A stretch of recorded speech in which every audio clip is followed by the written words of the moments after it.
नमस्कार। आज के हमारे व्याख्यान का केंद्र बिंदु है हिंदी साहित्य में गद्य का प्रसार। पंडित प्रताप नारायण मिश्र और ठाकुर जगमोहन सिंह आदि का क्या इसमें योगदान रहा, आइए इस पर एक संक्षिप्त चर्चा हम करते हैं। पंडित प्रताप नारायण मिश्र की प्रकृति विनोदशील थी, अतः उनकी भाषा बहुत ही स्वच्छंद गति से बोलचाल की चपलता और भावभंगी लिए हुए चलती है। हास्य विनोद की उमंग में वह कभी कभी मर्यादा का अतिक्रमण करती, पूर्वी कहावतों और मुहावरों की बौछार छोड़ती हुई भी चलती है।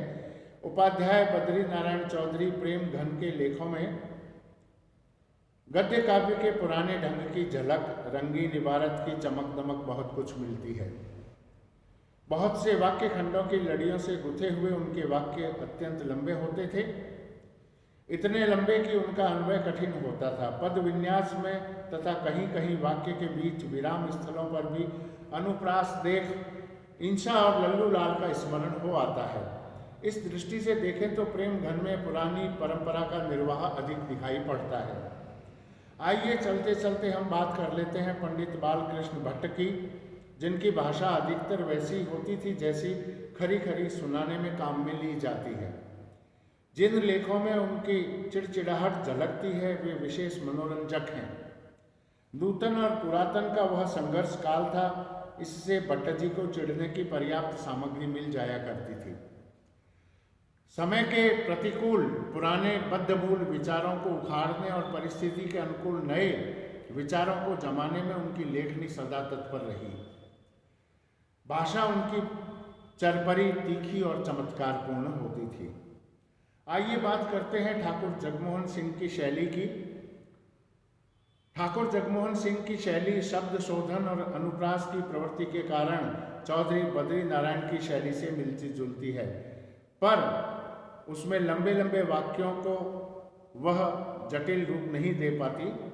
इसके अतिरिक्त उनकी भाषा में जीवन की मधुर भारतीय रंग स्थलियों को मार्मिक ढंग से हृदय में जमाने वाले प्यारे शब्दों का चयन अपनी अलग विशेषता रखता है। हरिश्चंद्र काल के सब लेखकों में अपनी भाषा की प्रकृति की पूरी परख थी। संस्कृत के ऐसे शब्द रूपों का व्यवहार वे करते थे जो शिष्ट समाज के बीच प्रचलित चले आते थे। जिन शब्दों या उनके जिन रूपों से केवल संस्कृताभ्यासी ही परिचित होते हैं और जो भाषा के प्रवाह के साथ ठीक चलते नहीं, उनका प्रयोग वे बहुत औचट में पढ़कर ही करते थे। उनकी लिखावट में न उड्डीयमान और अवसाद ऐसे शब्द मिलते हैं, न औदार्य, सौकर्य और मौर्ख्य ऐसे रूप। भारतेंदु के समय में ही देश के कोने कोने में हिंदी लेखक तैयार हुए जो उनके निधन के उपरांत भी बराबर साहित्य की सेवा करते रहे। अपने अपने विषय क्षेत्र के अनुकूल रूप हिंदी को देने में सबका हाथ रहा। धर्म संबंधी विषयों पर लिखने वालों जैसे पंडित अंबिका दत्त व्यास ने शास्त्रीय विषयों को व्यक्त करने में, संवाद पत्रों ने राजनीतिक बातों को सफाई के साथ सामने रखने में हिंदी को लगाया।